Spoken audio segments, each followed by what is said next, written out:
ਅੰਦਾਜ਼ੇ ਇਦਾਂ ਦੇ ਲਾਏ ਜਾ ਰਹੇ ਆ, ਕਿਆਸ-ਰਾਈਆਂ ਇਦਾਂ ਦੀਆਂ ਆ ਰਹੀਆਂ ਆ ਵੀ ਮਿਡਲ ਈਸਟ ਦੇ ਵਿੱਚ ਤਣਾਅ ਜਿਹੜਾ ਉਹ ਵੱਧ ਸਕਦਾ, ਲੜਾਈ ਵੱਲ ਨੂੰ ਪੈਰ ਜਿਹੜੇ ਉਹ ਵੱਧ ਸਕਦੇ ਆ।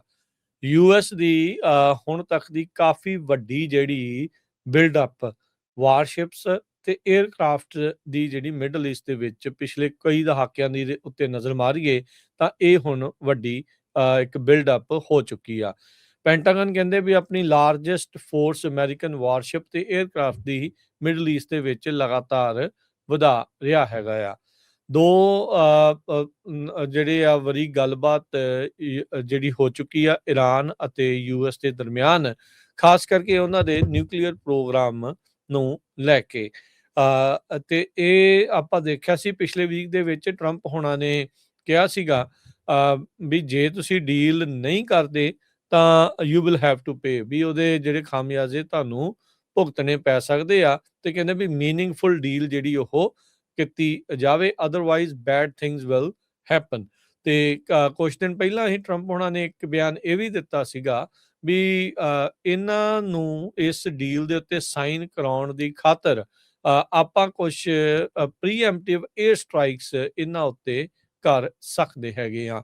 ਸੋ ਟਰੰਪ ਕਹਿੰਦੇ ਵੀ ਇਹਨਾਂ ਦੇ ਕੋਲ ਕਈ ਮਿਲਟਰੀ ਦੀਆਂ ਆਪਸ਼ਨਸ ਹੈਗੀਆਂ ਆ।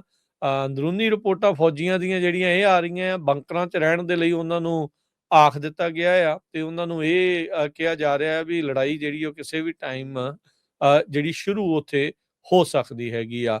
ਸੋ ਟਰੰਪ ਹੁਣੀ ਪ੍ਰੈਸ਼ਰ ਪਾ ਰਹੇ ਨੇ ਈਰਾਨ ਦੇ ਉੱਤੇ ਵੀ ਨਿਊਕਲੀਅਰ ਮਸਲੇ ਨੂੰ ਲੈ ਕੇ, ਨਿਊਕਲੀਅਰ ਪ੍ਰੋਗਰਾਮ ਨੂੰ ਲੈ ਕੇ ਉਹ ਗੱਲਬਾਤ ਜਿਹੜੀ ਉਹ ਕਰਨ ਤੇ ਈਰਾਨ ਵਾਲੇ ਜਿਹੜੇ ਹੁਣ ਦੇਖਦੇ ਆ ਵੀ ਅੱਗੇ ਕੀ ਕਰਨਗੇ।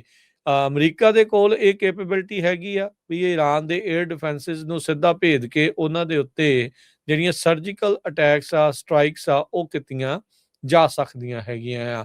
ਕਹਿੰਦੇ ਵੀ ਇਸ ਵਾਰ ਜਿਹੜਾ ਖਮੇਨੀ ਆ ਉਹ ਇਹਨਾਂ ਦੇ ਨਿਸ਼ਾਨੇ ਦੇ ਉੱਤੇ ਵੱਡੇ ਪੱਧਰ ਦੇ ਉੱਤੇ ਹੋ ਸਕਦਾ ਆ।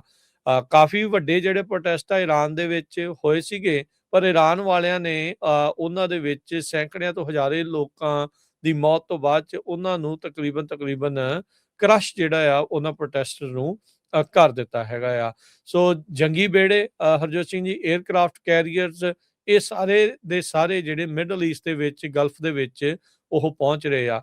USS ਇਬਰਾਹਿਮ ਲਿੰਕਨ ਤੇ 3 ਗਾਈਡਡ ਮਿਜ਼ਾਈਲ ਡਿਸਟਰੋਇਰਸ ਉਹ ਅਰੇਬੀਅਨ ਸੀ ਦੇ ਵਿੱਚ ਜਨਵਰੀ ਤੋਂ ਉੱਥੇ ਪਹੁੰਚੇ ਹੋਏ ਨੇ। ਇਹ ਸਟ੍ਰਾਈਕ ਗਰੁੱਪ ਦੇ ਨਾਲ 5700 ਜਿਹੜੇ ਸਰਵਿਸ ਮੈਂਬਰਸ ਆ ਉਸ ਇਲਾਕੇ ਦੇ ਵਿੱਚ ਆਏ ਆ, ਜਿਹਦੇ ਨਾਲ ਅਮਰੀਕਾ ਦੀ ਮਿਲਟਰੀ ਦੀ ਪ੍ਰੈਜ਼ੈਂਸ ਹੋਰ ਵਧੀ ਆ।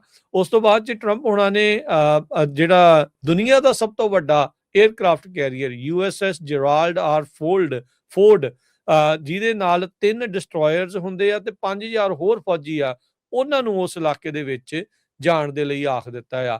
ਨੇਵੀ ਦੇ ਐਟਲੀਸਟ 16 ਜਿਹੜੇ ਸ਼ਿਪ ਤੇ ਉਹ ਜਿਹੜੇ ਹੋਣਗੇ, ਸੋ 11 ਸ਼ਿਪ ਫਲੀਟ ਸੀਗੀ ਜਿੰਨੀ ਦੇਰ ਤੱਕ ਜੈਰਾਲਡ ਫੋਰਡ ਵਾਲਾ ਉਧਰਲੇ ਪਾਸੇ ਨੂੰ ਜਿਹੜਾ ਉਹ ਨਹੀਂ ਗਿਆ ਕੈਰੀਬੀਅਨ ਸੀ ਤੋਂ ਬਾਅਦ ਦੇ ਵਿੱਚ। ਬਹੁਤ ਜ਼ਿਆਦਾ ਜਿਹੜੇ ਯੂਐਸ ਦੇ ਫਾਈਟਰ ਜੈਟਸ, 100 ਤੋਂ ਵੱਧ ਫਾਈਟਰ ਜੈਟਸ ਜਿਹੜੇ ਹਰਜੋਤ ਸਿੰਘ ਜੀ ਮਿਡਲ ਈਸਟ ਦੇ ਵਿੱਚ ਇਸ ਟਾਈਮ ਘੁੰਮ ਰਹੇ ਨੇ।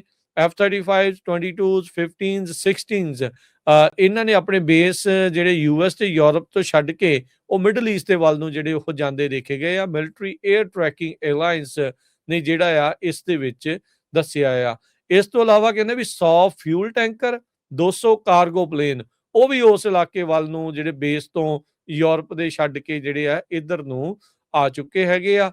ਸੋ ਬੇਸਿਕਲੀ ਕਹਿ ਲਓ ਵੀ ਲੜਾਈ ਦੀ ਇਸ ਟਾਈਮ ਅਮਰੀਕਾ ਦੇ ਦੁਆਰਾ ਜਿਹੜੀ ਉਹ ਪੂਰੀ ਤਿਆਰੀ ਕੀਤੀ ਜਿਹੜੀ ਉਹ ਜਾ ਚੁੱਕੀ ਆ। ਈਰਾਨ ਯੂਐਸ ਦੀ ਮਿਲਟਰੀ ਨੂੰ ਹਰਾ ਤਾਂ ਜਿਹੜਾ ਉਹ ਨਹੀਂ ਸਕਦਾ, ਪਰ ਕੀ ਉਹ ਜਿੱਤ ਜਾਣਗੇ? ਇਹ ਜਿਹੜੀ ਇਸ ਟਾਈਮ ਵੱਡੀ ਜਿਹੜੀ ਆ ਚੁਣੌਤੀ ਇਸ ਟਾਈਮ ਹੈਗੀ ਹੈ। ਗਰਾਊਂਡ ਦੇ ਉੱਤੇ ਬੂਟਸ ਤਾਂ ਸ਼ਾਇਦ ਅਮਰੀਕਾ ਵਾਲੇ ਈਰਾਨ 'ਚ ਨਹੀਂ ਘੱਲਣਗੇ, ਪਰ ਇਹ ਆ ਵੀ ਏਅਰ ਸਟ੍ਰਾਈਕਸ ਦੇ ਜ਼ਰੀਏ ਹੀ ਜ਼ਿਆਦਾ ਜਿਹੜਾ ਆ ਆਪਾਂ ਦੇਖਾਂਗੇ ਵੀ ਈਰਾਨ ਦੇ ਉੱਤੇ ਹਮਲਾ ਹੋ ਸਕਦਾ ਆ। ਈਰਾਨ ਦੇ ਜਿਹੜੇ ਮੌਜੂਦਾ ਹਰਜੋਤ ਸਿੰਘ ਜੀ ਫੋਰਨ ਮਿਨਿਸਟਰ ਅਰਗਾਚੀ ਤੇ ਪ੍ਰਾਈਮ ਮਿਨਿਸਟਰ ਜਿਹੜੇ ਆ ਉਹ ਚਾਹੁੰਦੇ ਆ ਵੀ ਸਮਹਾਓ ਗੱਲਬਾਤ ਜਿਹੜੀ ਆ ਅਮਰੀਕਾ ਦੇ ਨਾਲ ਹੋ ਜਾਵੇ, ਪਰ ਜਿਹੜਾ ਖਮੇਨੀ ਆ ਉਹ ਵੀ ਤੇ ਇੱਧਰੋਂ ਜਿਹੜੇ ਟਰੰਪ ਹੋਣੀ ਆ ਉਹ ਪਤਾ ਨਹੀਂ ਹੋਰ ਕਿਹੜੀਆਂ ਗੱਲਾਂ ਜਿਹੜੀਆਂ ਆਪਣੀਆਂ ਮਨਵਾਉਣ ਨੂੰ ਜਿਹੜੇ ਉਹ ਬੈਠੇ ਹੋਏ ਨੇ। ਸੋ ਲੈਟਸ ਸੀ ਕੀ ਬਣਦਾ ਆ। ਪਰ ਕਾਫੀ ਵੱਡਾ ਜਿਹੜਾ ਬਿਲਡ ਅਪ ਪਿਛਲੇ ਕਈ ਦਹਾਕਿਆਂ 'ਚ ਜੇ ਦੇਖਿਆ ਜਾਵੇ ਮਿਡਲ ਈਸਟ ਗਲਫ ਦੇ ਇਲਾਕੇ ਦੇ ਵਿੱਚ ਅਮਰੀਕਾ ਨੇ ਕਰ ਦਿੱਤਾ ਹੈਗਾ ਆ, ਜਿੱਥੇ ਹਜ਼ਾਰਾਂ ਹੀ ਫੌਜੀ ਤੇ ਸੈਂਕੜੇ 에ਅਰਕ੍ਰਾਫਟ ਜਿਹੜੇ ਆ ਉਹ ਵਾਰ ਫਾਈਟਰ ਜੈਟਸ ਤੇ ਇਸ ਦੇ ਨਾਲ ਵੱਡੇ ਜਿਹੜੇ ਜੰਗੀ ਬੇੜੇ, ਸਮੁੰਦਰੀ ਜੰਗੀ ਬੇੜੇ ਆ, ਉਹ ਉਧਰ ਨੂੰ ਘੱਲ ਦਿੱਤੇ ਗਏ ਨੇ। ਸੋ ਬਿਲਕੁਲ ਪ੍ਰੈਜ਼ੀਡੈਂਟ ਟਰੰਪ ਉਹਨਾਂ ਨੇ ਸ਼ਾਇਦ ਵੇਟ ਕਰ ਰਿਹਾ state of the union address ਜਿਹੜਾ ਹੋਣਾ ਹੈਗਾ, ਉਸ ਤੋਂ ਬਾਅਦ ਕੁਛ ਐਕਸ਼ਨ ਲੈਣ, ਕਿਉਂਕਿ ਪਿਛਲੇ ਹਫ਼ਤੇ ਉਹਨਾਂ ਨੇ ਕਿਹਾ ਸੀ ਵੀ ਵੀਕਐਂਡ ਤੱਕ ਅਸੀਂ ਅਟੈਕ ਕਰ ਸਕਦੇ ਹੈਗੇ ਆ। ਜਿਸ ਤਰ੍ਹਾਂ ਤੁਸੀਂ ਦੱਸਿਆ ਮਿਡਲ ਈਸਟ ਦੇ ਵਿੱਚ ਰਾਈਟ ਨਾਓ 40,000 ਅਮਰੀਕਨ ਫੌਜੀ ਆ, ਬਹੁਤ ਵੱਡਾ ਨੰਬਰ ਹੈਗਾ 40,000। ਤੇ ਜਿਸ ਤਰ੍ਹਾਂ ਤੁਸੀਂ ਦੱਸਿਆ ਹੀ ਆ ਵੀ ਬਹੁਤ ਸਾਰੇ ਜਿਹੜੇ ਲੋਕ ਆ ਉਹ ਬੰਕਰਸ ਦੇ ਵਿੱਚ ਉਹਨਾਂ ਨੂੰ ਕਿਹਾ ਗਿਆ ਤੇ ਡਰਿਲਸ ਵਗੈਰਾ ਆਲਰੇਡੀ ਸ਼ੁਰੂ ਹੋ ਗਈਆਂ ਹੈਗੀਆਂ। ਸੋ ਦੋ ਚੀਜ਼ਾਂ, ਜਾਂ ਤਾਂ ਪੂਰੀ ਤਰ੍ਹਾਂ ਅਟੈਕ ਕਰੂਗੇ, ਜਾਂ ਜਿਸ ਤਰ੍ਹਾਂ ਤੁਸੀਂ ਦੱਸਿਆ ਵੀ ਖਮੈਨੀ ਤਾਂ ਉਹਦੇ ਜਿਹੜੇ ਮੁੰਡੇ ਆ ਉਹਨਾਂ ਦੇ ਉੱਤੇ ਸਰਜੀਕਲ ਸਟ੍ਰਾਈਕ ਹੋ ਸਕਦੀ ਹੈਗੀ ਆ।